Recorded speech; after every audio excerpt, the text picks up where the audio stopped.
Nothing's more satisfying than growing your own vegetables. But before you can start picking those cucumbers, you're going to need to decide the perfect location for your garden. Here are some easy to follow steps to make sure you're giving your edibles everything they need to thrive and grow.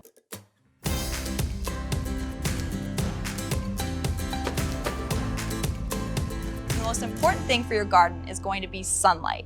So you need to give your garden 6 to 8 hours of direct sunlight a day.